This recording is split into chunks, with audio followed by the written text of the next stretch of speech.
Buenos días, buenas tardes, buenas noches para todos aquellos que vayan a escuchar este video. Me presento, soy Adrián Salvatierra, estudiante de la carrera de enfermería en tercer año. Hoy con la asignatura de enfermería médico-quirúrgico les voy a hablar un poco sobre qué es el enfisema subcutáneo. Entendemos como enfisema subcutáneo como la presencia anómala de aire o gases, como puede ser dióxido de carbono, en el tejido celular subcutáneo, particularmente en lo que son el área del cuello, la cara, el tórax o extremidades. Según su etiología, podemos distinguir el enfisema subcutáneo por traumatismos contusos o penetrantes, es decir, debido a un accidente que una persona sufre, permite que el aire diseque los planos faciales y se acumulen en el tejido subcutáneo. También tenemos el neumotórax por barotrauma, que está asociado al aumento de la presión intratorácica en casos como buceos a bajas profundidades o en explosiones.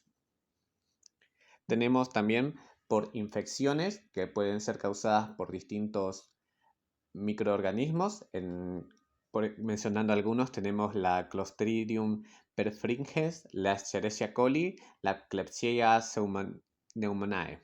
Y el más típico que nos va a tocar en nuestro área va a ser las complicaciones de procedimientos quirúrgicos o malas técnicas en el procedimiento quirúrgico. También puede estar asociado en el cuidado de enfermería, cuando no tenemos correcta intervención en los cuidados, como puede ser de drenajes pleurales, drenaje torácico, entre otros. Bien. Pasando a los datos objetivos y los datos subjetivos que podemos encontrar a la hora de valorar un enfisema subcutáneo en un paciente de emergencia o internado, tenemos como datos objetivos la disnea, la dificultad para respirar, la distensión de tejidos blandos que podemos presenciar aquí en nuestra imagen, la cual es que los tejidos se forman una forma burbujosa, como una inflamación que es acompañada de la crepitación subcutánea. Quiere decir que a la hora de tocar, de palpar esa zona de la piel, lo vamos a sentir como un crujido de nieve, como si estuviésemos tocando una burbuja. Esa es la forma más característica y los signos más característicos que se pueden encontrar en regiones facial, en región del tórax, del cuello, inclusive en extremidades distantes, en los dedos, en los pies. Cambios en la voz porque las cuerdas vocales van a verse afectadas al haber una presión por parte de esta distensión de los tejidos. Cambia la voz, puede haber disfonía. La persona le cuesta hablar o no puede hablar. En los datos subjetivos tenemos el dolor local o la molestia, la sensación de hinchazón o inflamación, esto nos lo va a referir en todo momento el paciente, la disfagia, a la vez que la persona sufre esta hinchazón, se va a comprimir lo que es el esófago y va a impedir que pueda comer con regularidad. A la hora de deglutir le va a costar.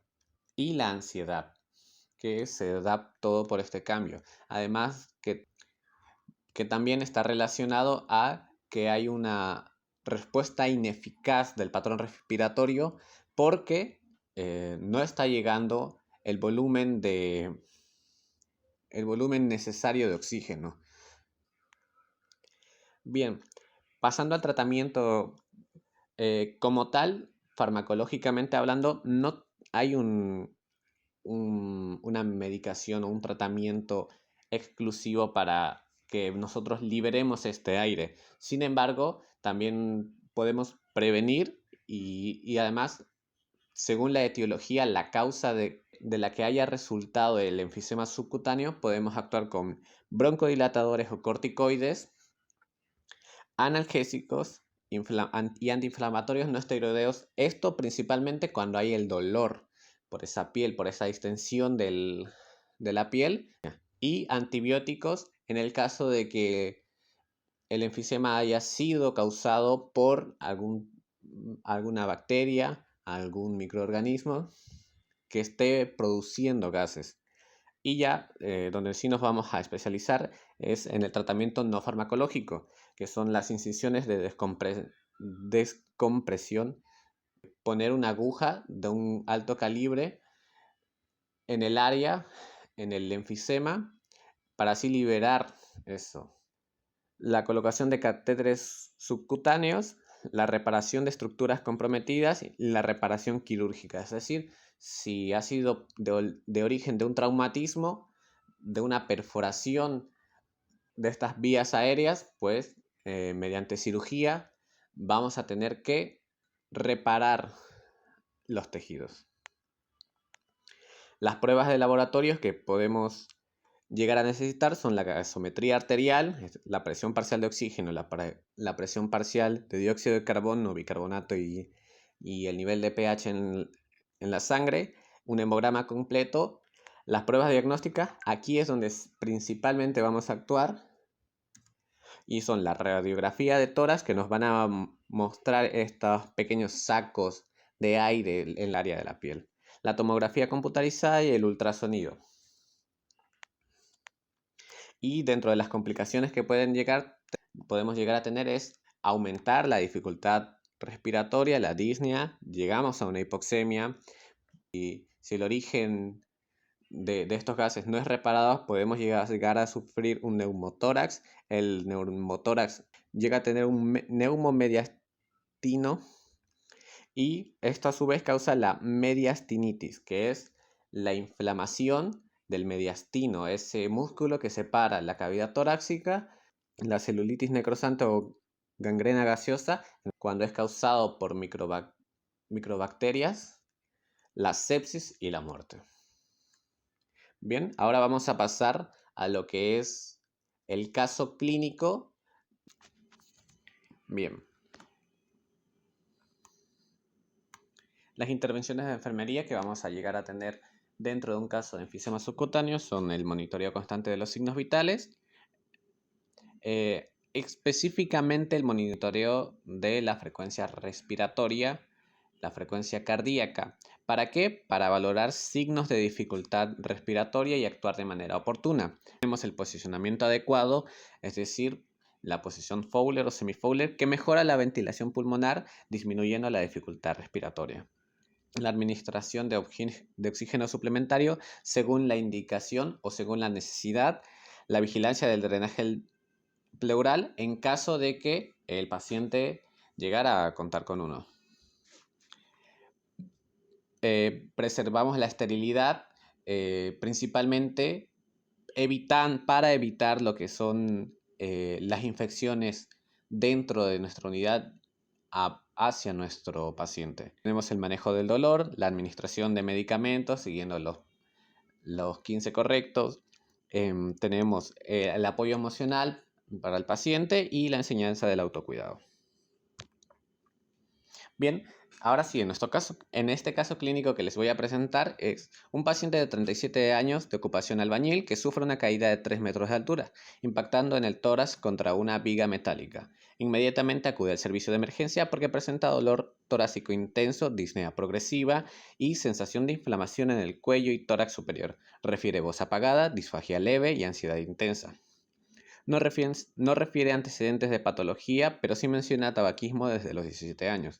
A la exploración física presenta frecuencia cardíaca de 124 latidos por minuto, que nos arroja una taquicardia, frecuencia respiratoria de 30 respiraciones por minuto, lo cual nos arroja una taquipnea, una saturación de oxígeno de menor al 84%, lo cual ya es hipoxia. La presión arterial es de 90/60, lo cual nos arroja una hipotensión, y la temperatura es de 36.4, que está en parámetros normales. En la exploración física también tenemos el cuello, que tiene una crepitación subcutánea en la región cervical bilateral, extendiéndose a cara anterior del tórax. En el tórax tenemos un hemitórax derecho, abombamiento y personalidad a la percusión. ausencia del murmullo vesicular, desviación de la tráquea hacia el lado contralateral. En las extremidades tenemos frialdad distal y taquicardia periférica.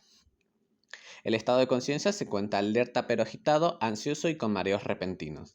En base a los estudios complementarios, la radiografía es nuestro principal aliado, el cual nos dice que tiene neumotórax a tensión derecho con un colapso pulmonar completo, un enfisema subcutáneo extenso en el cuello con la pared torácica y la región axilar, fracturas costales de la cuarta y la quinta costilla derecha. Nuestro diagnóstico es enfisema subcutáneo extenso secundario a trauma torácico cerrado con fracturas costales complicadas por neumotórax a tensión derecho. La valoración, nuestros datos objetivos son nuestros signos vitales, nuestros datos subjetivos, el dolor que nos refiere, la disnea progresiva que nos viene comentando desde que pasó el incidente hasta su llegada a la unidad de emergencia, sensación de inflamación en el cuello, la voz apagada, la disfagia, la ansiedad intensa y se mantiene alerta pero agitado. Y también la ansiedad referida. Los datos actuales, el paciente de 37 años, su diagnóstico actual y los datos antecedentes que nos dice que fuma desde los 17 años con regularidad, lo cual puede llegar a ser un factor de riesgo dentro de lo que son las complicaciones. Bien, entre los patrones funcionales alterados tenemos la nutricional metabólica por la disfagia, la actividad y ejercicio por todo lo que es el patrón respiratorio y la adaptación tolerancia al estrés por la ansiedad. En la priorización de diagnóstico tenemos el riesgo de ingesta nutricional inadecuada, patrón respiratorio ineficaz, deterioro de la ventilación espontánea, dolor agudo, ansiedad excesiva. Bien, en los diagnósticos tenemos como dominio número 4, actividad reposo, clase 4, respuestas cardiovasculares, pulmonares, la etiqueta es patrón respiratorio ineficaz. La formulación de diagnóstico completo es patrón respiratorio ineficaz relacionado con fatiga de los músculos de la respiración y dolor, caracterizado por la disminución de la saturación de oxígeno arterial, disnea, hipoxia, incremento en el uso de músculos accesorios, incremento de la frecuencia cardíaca y la agitación psicomotriz. En los resultados NOC tenemos como salud fisiológica del dominio 2, la clase E, cardiopulmonar, código 0403. La etiqueta es función respiratoria, ventilación.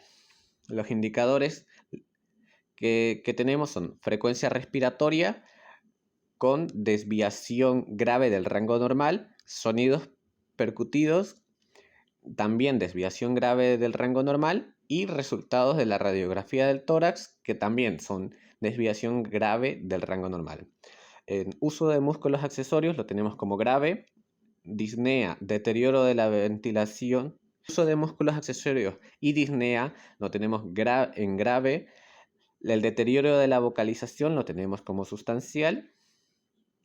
Y la atelactasia, que es el colapso del pulmón, lo tenemos también como una situación grave. Nuestra puntuación diana a la cual queremos alcanzar es de 3 y en nuestra evaluación nos arrojó una puntuación de 2. Estas son las intervenciones realizadas del dominio 2, fisiológico complejo, la clase K, manejo respiratorio. El código es 3320, oxigenoterapia. Y también tenemos aquí la segunda intervención, que también pertenece al dominio 2, fisiológico completo, manejo respiratorio. Clase K, manejo respiratorio, y el código es monitorización respiratoria.